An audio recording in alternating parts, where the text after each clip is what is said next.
Em 2008, foi previsto que 70% da área do aterro deveria ser interditada devido à aparição de rachaduras no solo. O maior problema era do lixo verter para a Baía de Guanabara. Em 2009, a Secretaria Municipal do Ambiente declarou a necessidade de fechamento do Jardim Gramacho. No dia 3 de junho de 2012, o lixão do Jardim Gramacho foi fechado. Quando foi desativado, o lixão recebia diariamente 11 mil toneladas de resíduos do Rio de Janeiro, de Duque de Caxias, Nilópolis, Mesquita, São João de Meriti e Queimados, e sustentava cerca de 1.700 catadores de lixo. O material passou a ser levado para o Centro de Tratamento de Resíduos de Seropédica, onde não é permitida a entrada de catadores. Agora eu vou falar sobre um dos problemas bióticos presentes no lixão do Gramacho. O acúmulo de lixo ameaça as comunidades mais pobres situadas nas vizinhanças em razão da proliferação de ratos, que transmitem doenças. Nas cidades, existem 3 tipos diferentes de ratos: os camundongos, as ratazanas e o rato de telhado. Cada um desses tem características diferentes e vive em locais diferentes. Os camundongos vivem nas casas, o rato de telhado, como o próprio nome já diz, fica no telhado das casas, e as ratazanas nos bueiros. A única solução viável para este problema seria a retirada do lixo da área do lixão e a limpeza do local. O governo deve botar em prática medidas de desratização em redes de esgoto e córregos próximos ao local. Mas só a ação do governo não será suficiente para acabar com a proliferação dos roedores. A comunidade também precisa fazer sua parte. A comunidade que vive na vizinhança precisa eliminar todas as possibilidades possíveis de abrigo e alimento. São medidas simples que precisam ser tomadas para eliminar o problema dos roedores, como manter a residência e os arredores sempre limpos, armazenar o lixo em sacos plásticos, colocar os sacos de lixo em horários próximos à coleta, fechamento de entradas e vãos no telhado, recolher o alimento de animais domésticos, não deixando exposto durante um período longo, eliminar entulhos, materiais de construção, galhos, troncos e montes de pedras, nunca jogar lixo em terrenos baldios, margens de córregos, bueiros, ruas e galerias de esgoto. O lixão do Gramacho contaminou o solo com metais tóxicos como chumbo, ferro e níquel. O chorume produzido pela decomposição de matéria orgânica consegue chegar ao lençol freático e o gás metano polui o ar atmosférico. Medidas foram utilizadas para tentar controlar a poluição, como a utilização da argila para impedir a passagem do chorume. Entretanto, essa ação não foi eficiente. 2 das graves consequências da existência desse depósito são as explosões do gás estufa, mencionado anteriormente, e o chorume vazando para a Baía de Guanabara. Em 1990, algumas providências foram tomadas acerca desses problemas. A Conlurb instalou um sistema de drenagem para coletar e tratar o chorume.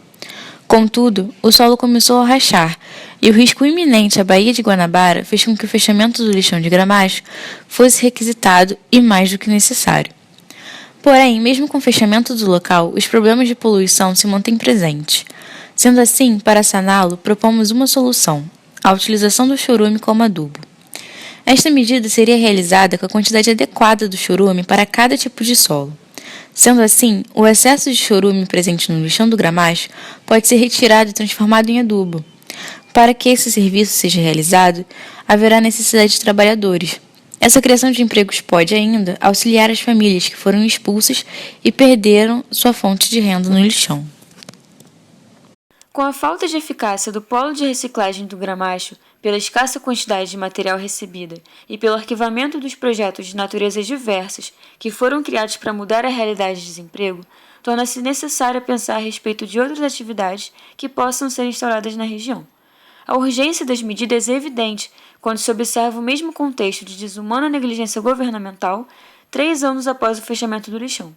Como solução, pensando por um viés econômico, deve-se pressionar pela adoção de medidas que obriguem os municípios a realizar a coleta seletiva, que empregaria muitos antigos catadores civis em geral, além de gerar alta margem de lucro, com a reciclagem de materiais como alumínio, de tão difícil produção e eficaz reaproveitamento. Quanto à energia, a Petrobras já explora o biogás gerado na decomposição do lixo desde outubro do ano passado. Uma outra forma de gerar energia e que é pouco explorada no Brasil consiste na combustão do lixo orgânico em incineradoras. O princípio seria o mesmo de uma termoelétrica, mas no lugar dos combustíveis fósseis seria o lixo.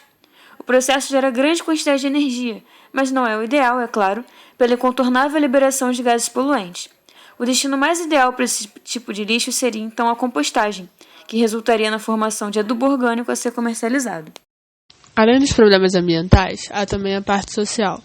A profissão de catador de lixo, embora muito árdua, não é valorizada no país. Por isso, algo precisa ser feito para valorizar esses trabalhadores. O artista brasileiro Vicky Muniz, em 2010, se reuniu com catadores de materiais recicláveis do Gramacho para criar diversas obras em conjunto, usando como material principal o lixo. Essas são fotos de algumas obras desse projeto, que depois evoluiu para o documentário Lixo Extraordinário. Nele foi verificado o grande potencial artístico dos catadores. Contudo, o projeto foi finalizado e aqueles que participaram voltaram à sua realidade deprimente. No Brasil, com o estabelecimento da Lei Rouanet, houve a criação do Fundo Nacional da Cultura, que é destinado ao estímulo da produção, difusão e acesso a produtos culturais. Como ele poderia ser usado num caso específico do lixão de Gramacho? Reconhecendo que a atual situação do lugar é motivada não só por problemas da cidade de Duque de Caxias, mas sim pelo estado do Rio como um todo, o governo estadual e municipal deveria solicitar parte do recurso. Com qual fim? A fim de criar associações locais para artesanato, pintura, artes e cultura no geral. Os produtos desenvolvidos nesses lugares poderiam ser vendidos em feiras locais, como a Feira de Rua do município, muito popular, mas em parte dedicada à venda de produtos ilegais, ou a do shopping da cidade, assim como acontece com os produtos orgânicos dos agricultores locais. Além de gerar uma renda complementar, a medida ajudaria a valorizar a identidade e as habilidades culturais de moradores, tão ignoradas nessa realidade precária.